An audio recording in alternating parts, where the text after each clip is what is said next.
Hello students, हम लोग कर रहे हैं इकोसिस्टम।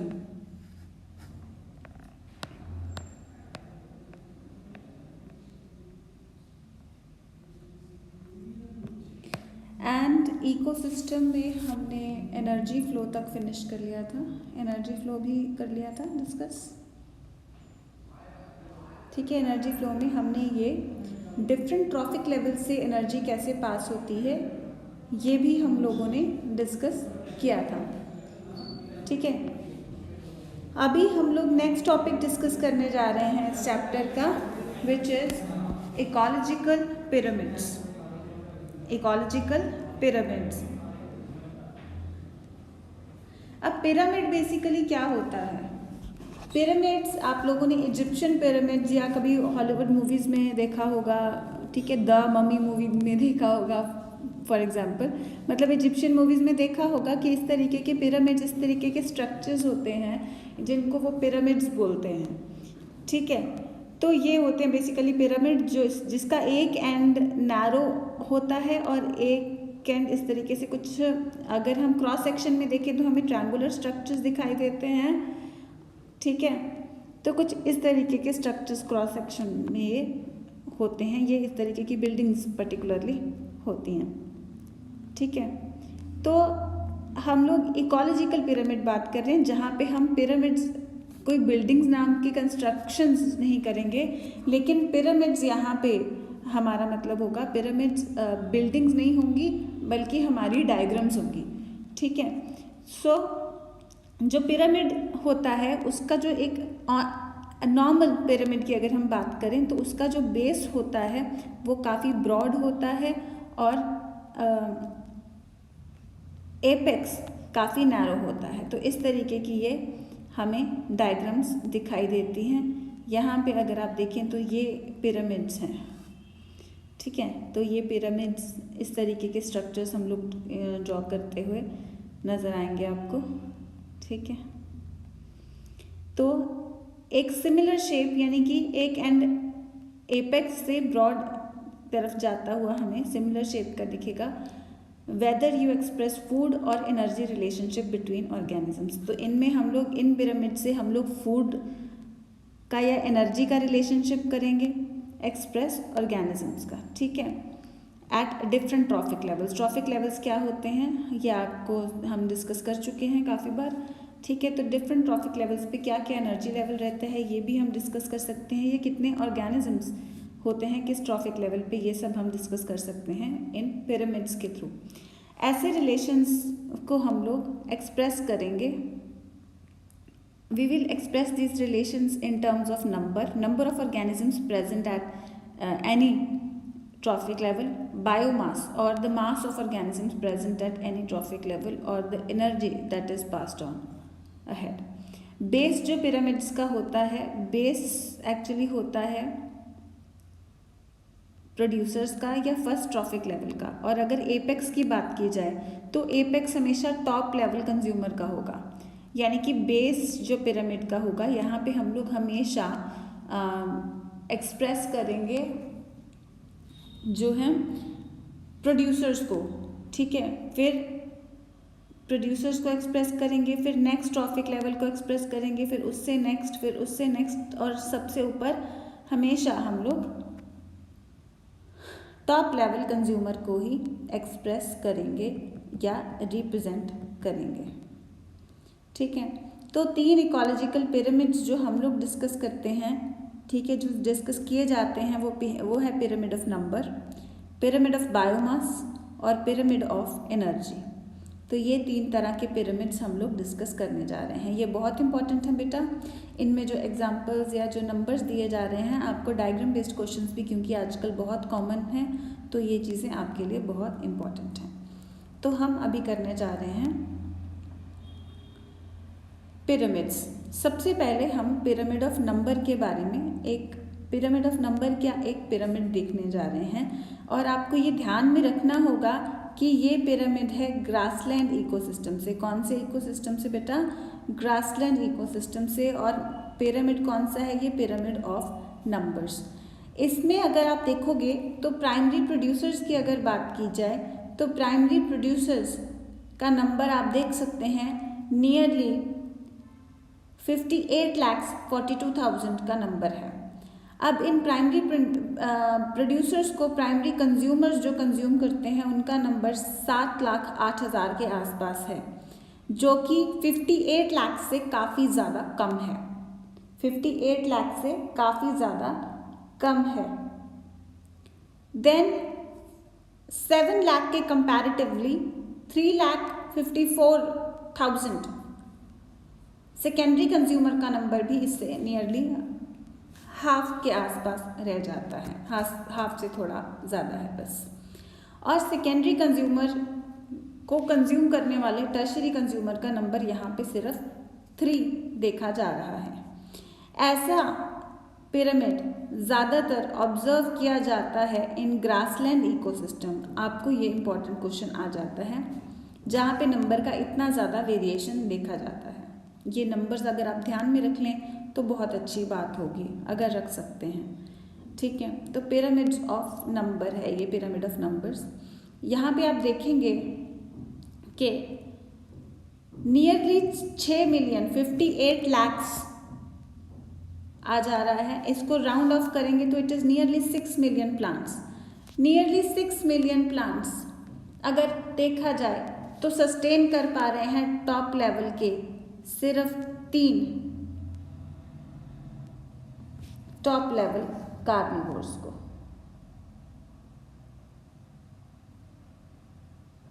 तो सिर्फ 3 टॉप लेवल के कार्निवोर्स को ये सस्टेन कर पा रहे हैं नियरली 6 million प्लांट्स। क्यों? आप देखोगे बच्चे, प्लांट्स का नंबर सबसे ज़्यादा है, उससे कम है प्राइमरी कंज्यूमर का, उससे कम है सेकेंडरी कंज्यूमर का, और सबसे कम है टर्शरी कंज्यूमर का। इसका क्या कारण आप लोगों के समझ आता है? कारण जो इसका हमारे समझ में आता है वो ये है कि हमने 10% एनर्जी लॉ किया है। प्लांट्स ने जो भी फोटोसिंथेटिक रेडिएशन इस पे गिरी, ठीक है, फोटोसिंथेटिक एक्टिव रेडिएशन, अगर हम टोटल रेडिएशन की बात करें तो उसका 50% वॉज फोटोसिंथेटिकली एक्टिव रेडिएशन जो प्लांट पे गिरती है। प्लांट जिसको यूटिलाइज कर पाता है, लेकिन प्लांट उसका सिर्फ 2 से 10% ले पाता है। अब उस 2 से 10% से आगे अगर प्लांट उसी चीज़ को पास करता है तो उसका सिर्फ 10% पास होता है, उसके आगे भी सिर्फ 10%, उसके आगे भी सिर्फ 10%, 90% एनर्जी डिसिपेट हो जाती है, जिसकी वजह से ये हमने इस डायग्राम में ऑब्जर्व किया था, ठीक है। आपको ध्यान में होगा, इसमें हमने ऑब्जर्व किया था कि 90% एनर्जी जो है हीट की फॉर्म में या रेस्पिरेटरी लॉस की फॉर्म में डिसिपेट हो जा रही है, और सिर्फ 10% एनर्जी है जो नेक्स्ट ट्रॉफिक लेवल तक पहुंच पा रही है। सन की टोटल लाइट का इसने 1% लिया। अगर फोटोसिंथेटिकली एक्टिव रेडिएशन की बात करें तो उसका नियरली 2%, लेकिन जो भी एनर्जी ये कैप्चर हुई उसका आगे सिर्फ 10% इस इंसेक्ट में पास होगा। जो इस इंसेक्ट में पास हुई उसका सिर्फ 10% आगे इस चिड़िया को पास होगा, क्योंकि इसका 90% लॉस हो जाता है। फिर से जो भी एनर्जी इसको मिली, इस इंसेक्ट को मिली, उसका भी 90% it lost as some respiratory loss due to some activities it did, जो अपनी डिफरेंट एनर्जी अपने लाइफ प्रोसेसेस में इसने इस्तेमाल किया। और सिर्फ 10% था जो अगले ट्रॉफिक लेवल यानी चिड़िया तक पहुंचा, जब चिड़िया ने इस इंसेक्ट को खा लिया। अब इस चिड़िया को जब इस ईगल ने या टॉप कार्निवोर ने खाया, इस वल्चर ने खाया, तो उसको मिला इसका भी 10%, क्योंकि यहाँ से भी 90% का लॉस हो गया। अब हम देखते हैं कि एनर्जी जितनी भी थी अगले से अगले ट्रॉफिक लेवल पे कम होती जा रही है। तो अब देखो बेटा, ये एक प्लांट पे मल्टीपल इंसेक्ट्स, अगर ये एक इंसेक्ट है, एक प्लांट के पत्ते खा के तो नहीं चलेगा, मल्टीपल प्लांट्स के पत्ते खाता रहेगा अपने लाइफ टाइम में। फिर ये चिड़िया क्या एक ही इंसेक्ट खाएगी? नहीं, काफ़ी इंसेक्ट्स खाएगी। तो अगर देखा जाए तो ज़्यादा इंसेक्ट्स को एक चिड़िया खा रही है, ठीक है। फिर इन चिड़िया को भी ये जो टॉप लेवल कार्निवोर है, वल्चर है, ये भी ज़्यादा चिड़िया को खाएगा, एक को तो नहीं खाएगा। तो इसी वजह से आगे दिख रहे हैं। क्यों इतना इस तरीके से जा रहा है? क्योंकि एनर्जी का आगे से आगे जैसे हम ट्रॉफिक लेवल में आगे बढ़ते हैं तो एनर्जी का काफ़ी लॉस होता जाता है बेटा। इस वजह से टॉप लेवल कार्निवोर जो होते हैं वो ज़्यादातर नेचर में काफ़ी कम होते हैं, ठीक है। तो इसीलिए ये ग्रासलैंड इकोसिस्टम में भी जो हम देख पा रहे हैं, इसमें जो हमने डायग्राम डिस्कस की, मैं चलती हूँ उसी डायग्राम पे वापस।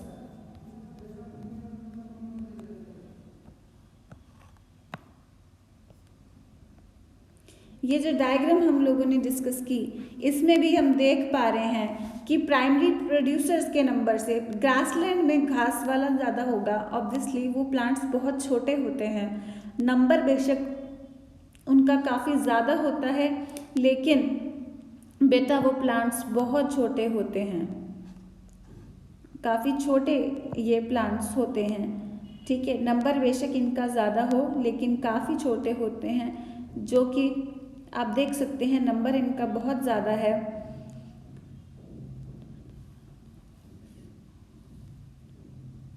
तो नियरली 8.5 टाइम्स ज़्यादा है as compare to primary consumer, ठीक है।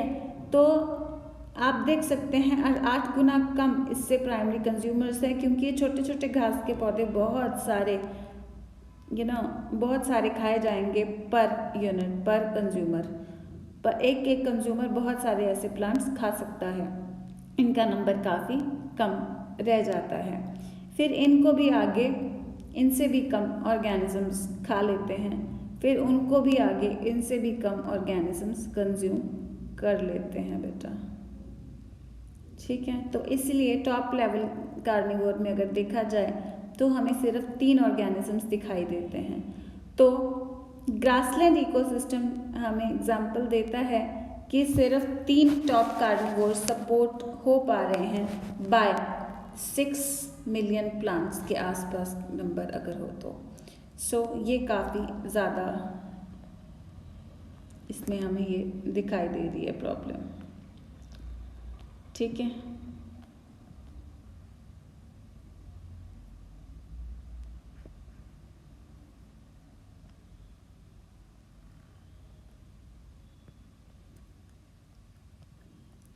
यहाँ पे बेटा अगर हम देखें तो नेक्स्ट आता है pyramid of biomass.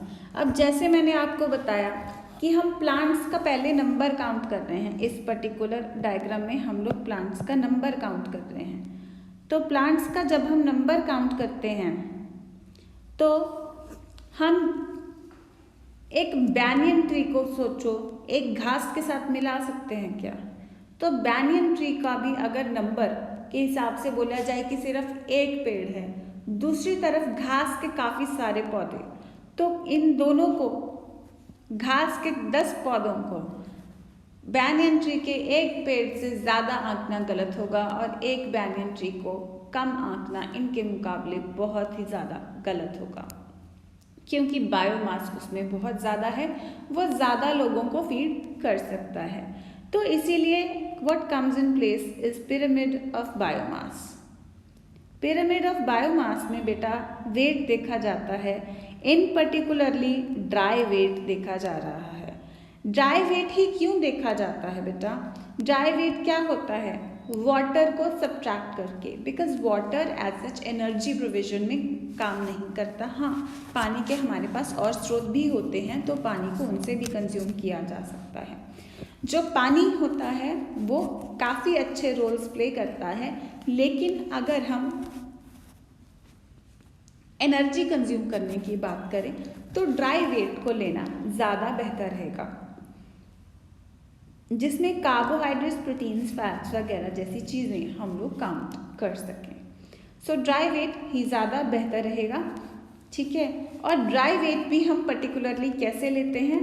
Dry wait पर स्क्वायर मीटर, ये बहुत अच्छा एक स्कीम है इसको अडॉप्ट करने का, यानी कि कितने एरिया पर कितना मास है या कितना बायोमास, बायो यानी लिविंग, मास मतलब वेट है, तो कितना लिविंग वेट है कितने एरिया में। तो ये एक पर्टिकुलर अच्छा इसमें साइन रहेगा, ठीक है। So pyramid of biomass show a sharp decrease in biomass at higher trophic levels, ठीक है। पिरामिड ऑफ बायोमास वेट में इधर भी काफ़ी ज़्यादा शार्प डिक्रीज हमें बायोमास में दिखाई देता है। सो 8 से 9 पौधों को 37 एनिमल्स खा रहे हैं, ठीक है। उनको आगे 11 और सिर्फ फिर 1.5 को कंपैरेटिवली ये फीड कर पा रहे हैं, 1.5 टॉप लेवल कार्निवोर को। ये वेट का हो गया, ठीक है। देन ये एक बहुत ही इंपॉर्टेंट आगे थर्ड पिरामिड आता है, इनके बारे में हम और पढ़ते हैं बेटा, ठीक है। ये थर्ड पिरामिड आ रहा है। ये थर्ड पिरामिड जो है इसमें आप देख सकते हैं ऊपर की तरफ ब्रॉड है बेस और नीचे की तरफ जो है नैरो है। रीजन क्या है? अब ऐसा वाला इन्वर्टेड कहाँ पे देखने को मिलता है? इन्वर्टेड पिरामिड इंपॉर्टेंट क्वेश्चन है, सिर्फ और सिर्फ हमें समंदर में दिखाई देता है, जहाँ पे ये एक एक्सेप्शनल चीज़ है, ठीक है। ये बायोमास का ही पिरामिड है, जैसे कि हमने ये डिस्कस किया था ऊपर वाला, तो ये भी बायोमास का ही पिरामिड है, लेकिन ये समंदर में है। हमें फाइटोप्लैंक्टन के ऊपर जू प्लैंक्टन फीड करता है, ये पता है। देखा जाए तो बेटा small standing crop of phytoplankton, standing crop मैंने आपको बताया था, खड़ी फसल लगा लो which is ready to be eaten by the next trophic level. So छोटी स्टैंडिंग क्रॉप जो होती है वो फाइटोप्लैंक्टन की, it feeds large standing crop of zooplankton, तो ज़्यादा जू प्लैंक्टन को वो फीड कर पाती है, ठीक है। तो इन्वर्टेड पिरामिड हम लोग इसका सिर्फ कहाँ देखते हैं? सी में, समंदर में, जहाँ पे फाइटोप्लैंक्टन, जू plankton, phytoplankton less number phytoplankton का, जैसे यहाँ पे 4 यूनिट्स लगा लो, ग्राम्स लगा लो या केजीज लगा लो, व्हाटएवर, 4 यूनिट्स फीड कर पा रही हैं 21 यूनिट्स ऑफ जू प्लैंक्टन को। सो ऐसा रिलेशन हमें देखने को मिलता है, ठीक है। Then comes pyramid of energy. अब pyramid of energy is always erect, तो ये एक इंपॉर्टेंट क्वेश्चन है। Pyramid of which is the pyramid which is always erect? Find out the pyramid which is always erect.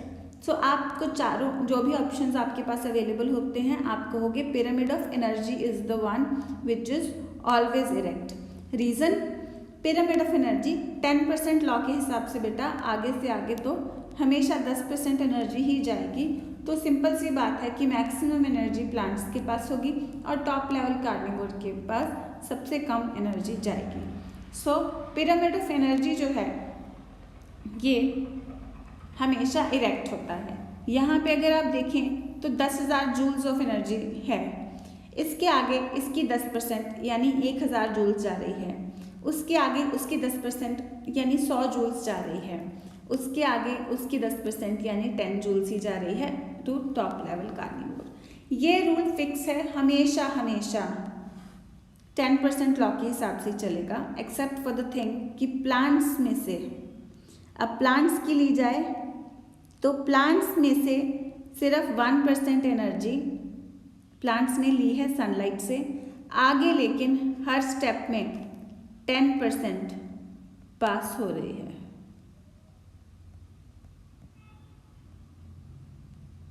आगे हमेशा 10% energy ही पास हो रही है।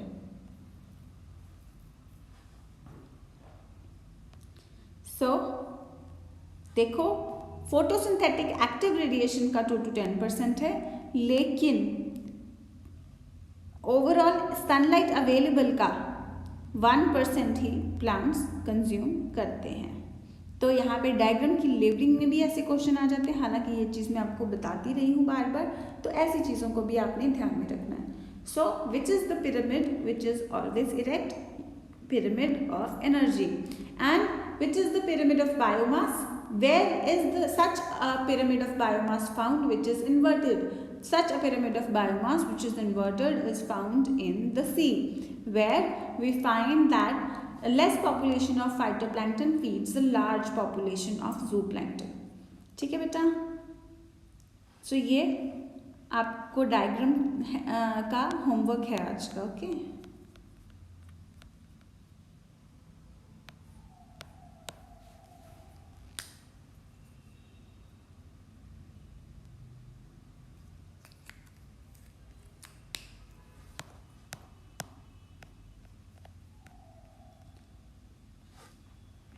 Let us discuss something more about this.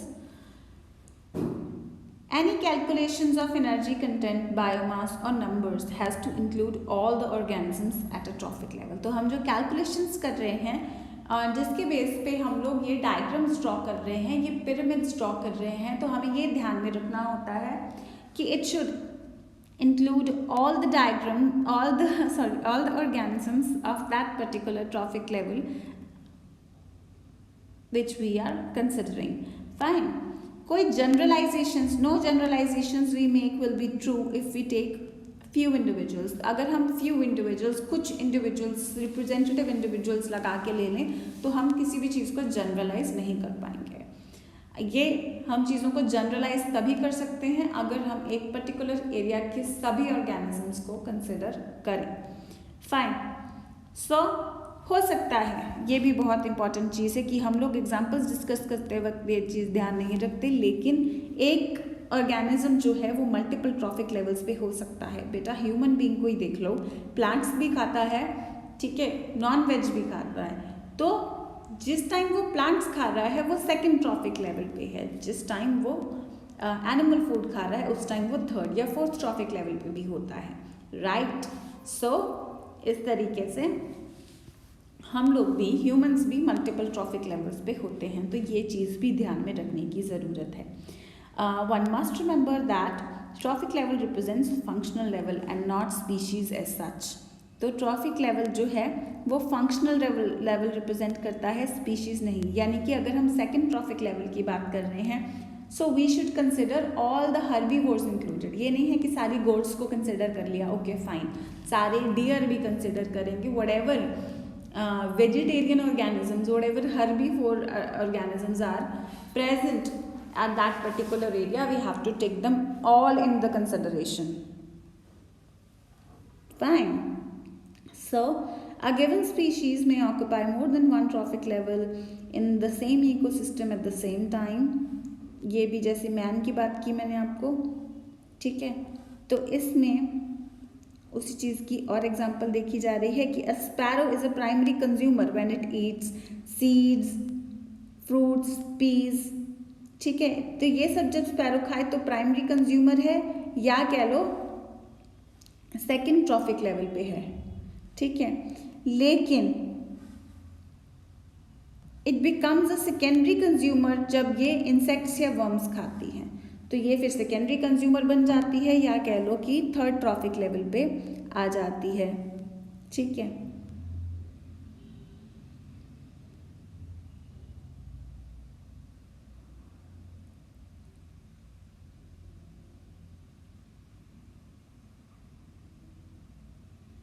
तो ह्यूमंस की बेटा हमने बात देखी थी, अभी मैंने आपको डिस्कस करवाया है कि ह्यूमंस कौन से ट्रॉफिक लेवल्स पे. फर्स्ट ट्रॉफिक लेवल जो कि प्लांट्स का होता है, उसके अलावा ह्यूमन बींग्स हर ट्रॉफिक लेवल पे पाए जा सकते हैं. ठीक है, हर ट्रॉफिक लेवल के टॉप पे, हर फूड चेन के टॉप पे ये होता है, बेशक वो फूड चेन 2 ट्रॉफिक लेवल्स की हो, 3 की हो या उससे ज़्यादा की हो. तो ह्यूमन बींग एक ऐसा ऑर्गेनिज्म है जो हर फूड चेन के टॉप पे पाया जा सकता है. अब आगे अगर बात करें, in most ecosystems all the pyramids of number of energy of biomass are upright. ठीक है, ज़्यादातर इकोसिस्टम, ये बेटा यहाँ पे ना इस पर आगे अभी इंपॉर्टेंट क्वेश्चन सारे यहाँ पे आएंगे, आपको ध्यान में रखने हैं. ज़्यादातर इकोसिस्टम्स में सारे pyramids of energy and biomass ये अपराइट होते हैं, सीधे होते हैं. प्रोड्यूसर्स ज़्यादा होते हैं in number and biomass than herbivores, और हर्बीवोर्स ज़्यादा होते हैं in number and biomass than the carnivores. तो ज़्यादातर इकोसिस्टम्स में यही अपराइट पिरामिड्स ही हमें देखने को मिलते हैं, पिरामिड ऑफ नंबर हो, एनर्जी हो या बायोमास हो, ठीक है। और also energy at lower trophic level, obvious सी बात है कि energy at lower trophic level वो ज़्यादा होगी as compare to that at the higher trophic level, ठीक है, क्योंकि प्लांट्स आगे सिर्फ 10% पास होती है, तो maximum energy lower trophic level यानी फर्स्ट में ज़्यादा होगी as compare to second, second में ज़्यादा होगी एज कम्पेयर टू थर्ड, ठीक है। लेकिन ये जनरलाइजेशन जो है ये कि ज़्यादातर के लिए हम लोग कह रहे हैं इन मोस्ट इकोसिस्टम्स, हम लोग कह रहे हैं इन मोस्ट इकोसिस्टम्स, ठीक है। तो exceptions are always there in biology, तो यहाँ पे भी कुछ एक्सेप्शंस हैं। सो एक्सेप्शंस क्या हैं? अगर हम if we count the number of insects feeding on a big tree,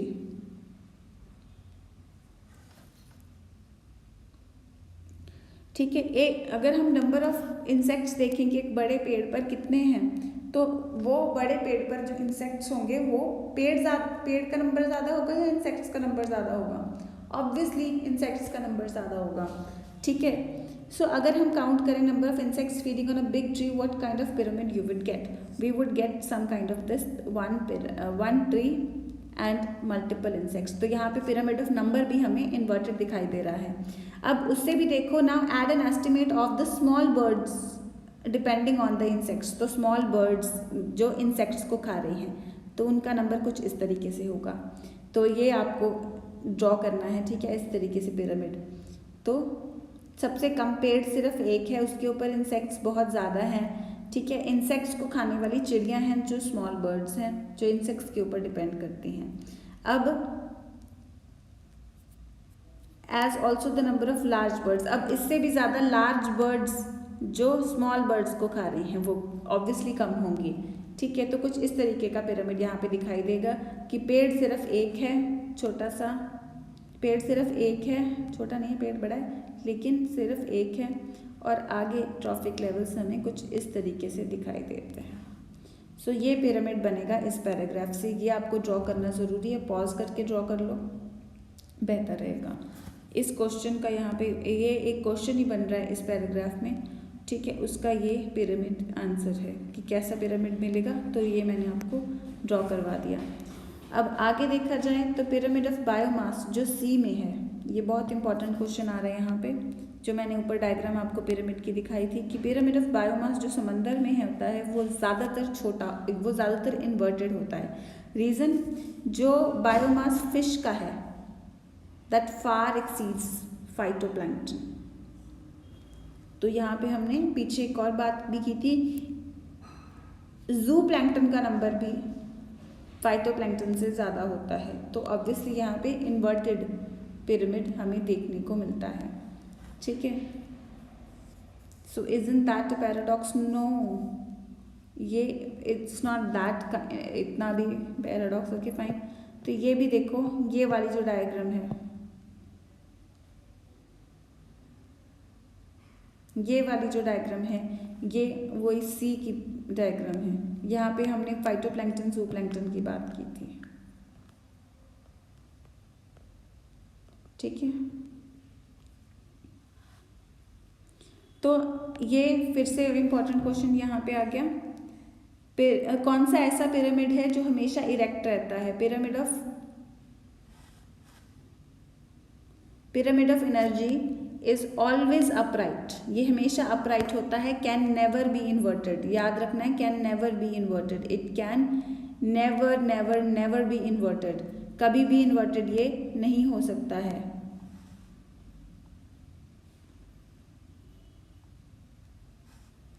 why it cannot be inverted? Because जैसे मैंने आपको बताया 10% एनर्जी लॉ के अकॉर्डिंगली, बिकॉज जब एनर्जी फ्लो करती है एक ट्रॉफिक लेवल से अगले ट्रॉफिक लेवल तक, तो 90% एनर्जी तो हीट लॉस हो जाती है या रेस्पिरेटरी लॉस या डिफरेंट एक्टिविटीज़ में लूज हो जाती है।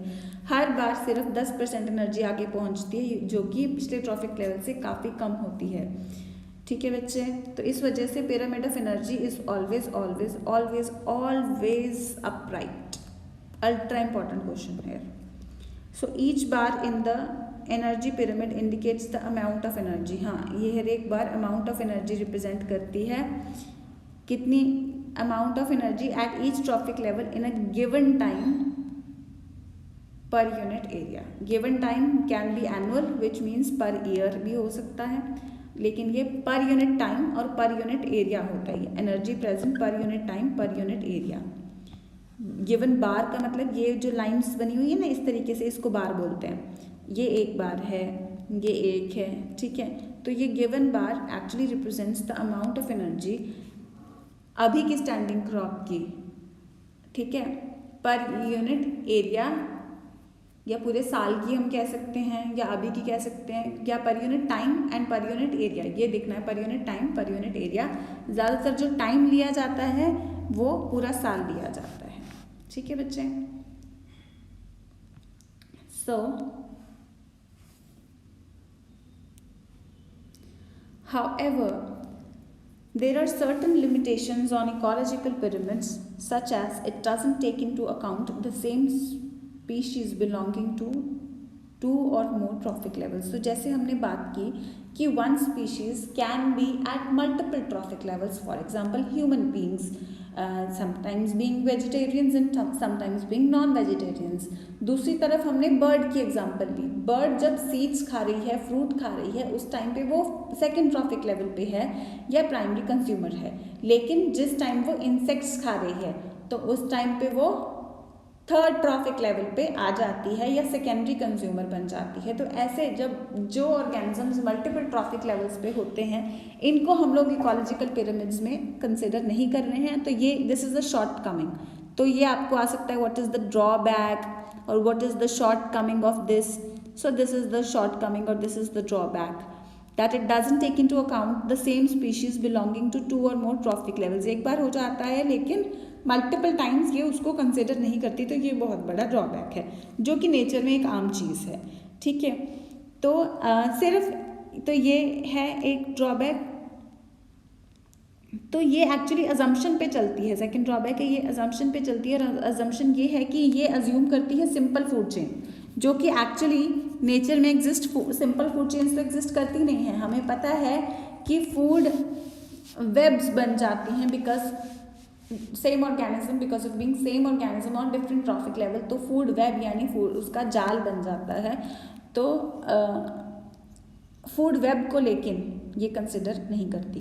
तो सेम ऑर्गेनिज्म को मल्टीपल ट्रॉफिक लेवल्स पे ये कंसिडर नहीं करते हैं और फूड वेब को भी ये कंसिडर नहीं करते हैं, सिर्फ सिंपल फूड चेन को कंसिडर करते हैं, जो कि एक्चुअली नेचर में सिंपल फूड चेन नाम की चीज़ एग्जिस्ट करती ही नहीं है। फूड वेब्स एग्जिस्ट करती हैं एक्चुअली में। Moreover saprophytes are not given any place. Wow. Third drawback is that saprophytes are not given any place. Saprophytes are not given. Saprophytes कौन से होते हैं बच्चे? जिनका अब्जॉर्प्टिव मोड ऑफ न्यूट्रिशन होता है, यानी कि फंगस, जो अपने एंजाइम्स बाहर फूड के ऊपर गिरा देते हैं, फूड को गला देते हैं और फिर बॉडी सरफेस से उनको अब्जॉर्ब कर लेते हैं, यानी kingdom fungi. So saprophytes are not given any place in ecological pyramids, even though ecosystem में बहुत ज़्यादा क्रूशियल रोल ये प्ले कर रहे हैं, लेकिन इनको इकोलॉजिकल पिरामिड्स में कोई रोल नहीं दिया गया। सो क्या ड्रॉबैक्स आ जाते हैं बच्चे? जो same species multiple trophic level पे होती है उनको कंसिडर नहीं किया जाता, सिंपल फूड चेन को कंसिडर किया जाता है, फूड वेब्स को कंसिडर नहीं किया जाता, सैप्रोफाइट्स को कंसिडर नहीं किया जा रहा, जो कि बहुत क्रूशियल रोल प्ले करते हैं। ठीक है बच्चे। सो this is about ecological pyramids.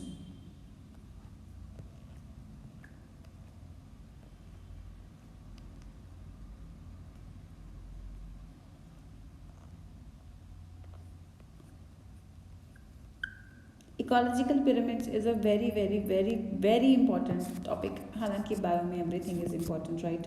तो यहाँ पे कितने सारे MCQs हैं जो मुझे ध्यान में, जैसे हर लाइन से हाँ सनलाइट पे आया हुआ है कि इसका कि कौन सा ऐसा पिरामिड है जो कि हमेशा इरेक्ट होता है, कौन सा ऐसा पिरामिड ऑफ बायोमास है जो इन्वर्टेड होता है, ज़्यादातर पिरामिड्स का क्या शेप होता है, बेस पे क्या चीज़ें आती हैं, एपेक्स पे क्या चीज़ आती है. So these are all the questions which are very common. Moreover ये वाला जो सबसे पहला वाला ग्राफ है, इसको बिल्कुल ही डायग्राम बेस्ड क्वेश्चंस भी इस पे आ चुके हैं. सो आपको सारे ग्राफ्स आने चाहिए. ठीक है, ये वाले ग्राफ पे भी, ये फर्स्ट एंड लास्ट जो सनलाइट वाला ग्राफ है, एनर्जी वाला ग्राफ है, और पिरामिड ऑफ नंबर वाले ग्राफ पे कुछ क्वेश्चंस आ चुके हैं ऑलरेडी. ठीक है, तो हम लोग ये इनसे भी एक्सपेक्ट कर सकते हैं और बायोमास से भी एक्सपेक्ट कर सकते हैं. तो पिरामिड पे एमसीक्यू आना बहुत ज़्यादा, it's very likely that we get an MCQ from this topic. Fine. I would like you to read this content once, ecological pyramid, क्योंकि इसमें बहुत कंसेप्ट है. हम लोग नेक्स्ट टॉपिक शुरू करते हैं, और अगर आपका ये भी रिवाइज नहीं हुआ हो तो आपको दिक्कत आएगी. I would like you to just read it once quickly. I will give you some time for reading it.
Okay, so I hope you have read about it.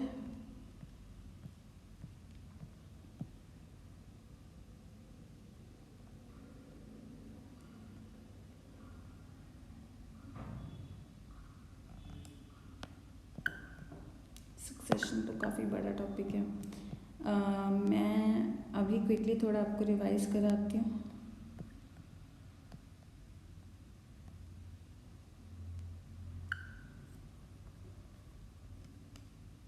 Ecological pyramids, ecology में food chains को लेकर के अगर हम pyramids draw करते हैं, they are known as ecological pyramids. ठीक है। बेस पिरामिड, पिरामिड ज़्यादातर वर्ड आया है ब्रॉड बेस और नैरो एपेक्स। ठीक है, लेकिन इसकी हमारी इकोलॉजी में हम लोग उल्टा भी बना सकते हैं, डिफरेंट शेप्स मतलब बना सकते हैं, कहने का मतलब नहीं, आ सकता है उल्टा भी। ठीक है, क्योंकि डिफरेंट शेप्स यहाँ पे हमारे पास अवेलेबल होती हैं। So one gets a similar shape when you express food or energy relationship between organisms. जब फूड और एनर्जी रिलेशनशिप हम डिफरेंट ऑर्गेनिजम्स जो डिफरेंट ट्रॉफिक लेवल्स पे बैठे हैं इनके बीच बनाने की कोशिश करते हैं तो हमारे पास पिरामिडल शेप स्ट्रक्चर्स आ जाते हैं जिन्हें हम इकोलॉजिकल पिरामिड्स कहते हैं। ऐसे रिलेशंस को हम नंबर, बायोमास या एनर्जी से रिप्रेजेंट करते हैं। बेस पे हम हमेशा, सबसे नीचे हम हमेशा प्रोड्यूसर्स रखेंगे और सबसे ऊपर हम हमेशा टॉप लेवल कार्निवोर रखेंगे, या टॉप लेवल कंज्यूमर कहना ज़्यादा बेहतर रहेगा, टॉप लेवल कंज्यूमर रखेंगे। पिरामिड्स होते हैं पिरामिड ऑफ नंबर, बायोमास और pyramid of energy. Pyramid of number सबसे पहले अगर देखा जाए तो यहाँ पे हम देख सकते हैं कि ग्रासलैंड की एग्जाम्पल ली गई है। याद रखना इंपॉर्टेंट है कि एग्जाम्पल ली गई है ग्रासलैंड से, ग्रासलैंड इकोसिस्टम से। ठीक है, ग्रासलैंड की एग्जाम्पल है जहाँ पे नियरली 6 मिलियन प्लांट्स हैं जिन पे फीड कर रहे प्राइमरी कंज्यूमर्स हैं नियरली 7 लाख के आसपास, जिस पे आगे सिर्फ 3.5 लाख सेकेंडरी कंज्यूमर्स कंज्यूम कर रहे हैं जिसको, और टॉप लेवल कार्निवोर्स सिर्फ तीन भारी पड़ रहे हैं 3 लाख पे। ठीक है, 3 लाख के ऊपर सिर्फ 3 है।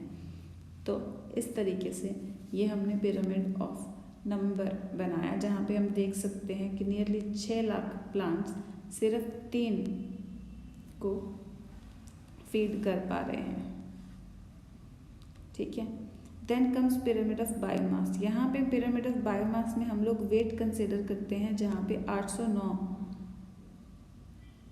kgs का प्राइमरी प्रोड्यूसर्स हैं पर यूनिट एरिया, और they are feeding 37 kg per square meter of primary consumers, which are further feeding 11 kg per square meter of secondary consumers, and top level consumers only 1.5 kg per square meter। तो 809 kg के plants पे feed कर पा रहे हैं सिर्फ इतना। तो अगर हम देखा भी जाए तो हम लोगों को अगर प्रोडक्शन भी करनी है, जैसे हम लोगों ने स्ट्रैटेजीज ऑफ एनहांसमेंट में भी बात की थी कि अगर प्लांट से पूरा नहीं हो पा रहा तो कई बार हम सोचते हैं कि एनिमल फूड से पूरा कर लें, लेकिन एनिमल फूड कितना देखो 1.5 किलो एनिमल यहाँ पे ये पर्टिकुलर एनिमल तैयार करने के लिए यहाँ पे 809 किलो का प्राइमरी प्रोड्यूसर्स लग रहे हैं। So 809 kg primary producers dry weight is able to produce only 1.5 kg of the dry weight of the top level consumer here. ठीक है, तो चीज़ें देखो चैप्टर्स कैसे रिलेट होते हैं। यहाँ पे भी हम पिरामिड ऑफ बायोमास की बात कर रहे हैं, लेकिन ये समंदर के पिरामिड ऑफ बायोमास की बात कर रहे हैं जहाँ पे phytoplankton 4 kg per square metre is able to feed nearly 21 kg per square metre of zooplankton. इसी तरीके से फ़िश की भी अगर बात करें तो फाइटोप्लैंक्टन और फिश का रिलेशन भी कुछ ऐसा ही होता है। यहाँ पे समंदर में हमें इन्वर्टेड ही देखने को मिलता है। पिरामिड ऑफ एनर्जी ऐसा है जो हमेशा अपराइट होता है क्योंकि 10% एनर्जी ही आगे पास होती है, यानी कम ही एनर्जी आगे जाती है। तो अगर देखा जाए तो बेटा trophic level functional level represent करता है इकोलॉजिकल पिरामिड्स में। ठीक है, इकोलॉजिकल पिरामिड्स में हम लोग फंक्शनल लेवल की बात कर रहे हैं, किसी पर्टिकुलर स्पीशीज़ की बात नहीं करते हैं। तो स्पैरो भी प्राइमरी कंज्यूमर भी हो सकती है। ठीक है, sparrow can be a primary consumer when it eats seeds, fruits और peas and it can be secondary consumer when it eats insects और वर्म्स, यानी कि एक ऑर्गेनिज्म मल्टीपल ट्रॉफिक लेवल पे हो सकता है। ज़्यादातर इकोसिस्टम्स में पिरामिड्स अपराइट होते हैं सारे ही नंबर, एनर्जी और बायोमास के, क्योंकि प्रोड्यूसर ज़्यादा होते हैं, ठीक है, और टॉप लेवल कार्निवोर कम होते हैं। तो एक्सेप्शंस कुछ आ जाती हैं, जैसे कि हमने एक एक्सेप्शन ली कि एक बड़े सारे पेड़ पे बहुत सारे इंसेक्ट्स रहते हैं और उसके ऊपर कुछ छोटी बर्ड्स फीड कर रही हैं और छोटी बर्ड्स पे कुछ बड़ी बर्ड्स फीड कर रही हैं। तो ये जो पिरामिड मैंने ड्रॉ किया, ऐसा पिरामिड आपके पास आएगा। आप लोगों ने मुझे ये ड्रॉ करके भेजना है बेटा, केस लिख के। पिरामिड ऑफ एनर्जी हमेशा अपराइट होता है, ये कभी इन्वर्टेड नहीं होता है। ड्रॉबैक क्या है इकोलॉजिकल पिरामिड का? It doesn't take into account same species belonging to 2 or more trophic levels. It assumes a simple food chain, something that almost never exists in nature. ठीक है, सो सैप्रोफाइट्स को कोई जगह नहीं मिलती है, फूड वेब को कंसिडर नहीं किया जाता है, और जो एक स्पीशीज़ मल्टीपल ट्रॉफिक लेवल में आ जाती है उसको भी कंसिडर नहीं किया जाता है। तो ये इसके कुछ ड्रॉबैक्स हैं बेटा। इकोलॉजिकल पिरामिड्स बहुत इंपॉर्टेंट टॉपिक है, तो इसको आप अच्छे से तैयार करें। फिर इकोलॉजिकल सक्सेशन पे हम लोग आएंगे, यहाँ पे हम इसके टाइप्स भी डिस्कस करेंगे, ठीक है। ये बहुत इंपॉर्टेंट आ जाता है आगे, इंपॉर्टेंट कह लो या इंटरेस्टिंग टॉपिक कह लो, आगे काफ़ी इंटरेस्टिंग टॉपिक है जो आगे आ रहा है। I will recommend you to learn ecological pyramids before we move on to the next topic. So आज का लेक्चर हम यहीं ख़त्म करते हैं बेटा, ताकि आप अच्छे से लर्न करो अपना इकोलॉजिकल पिरामिड्स, ठीक है। So that's all with this lecture. All the best बेटा।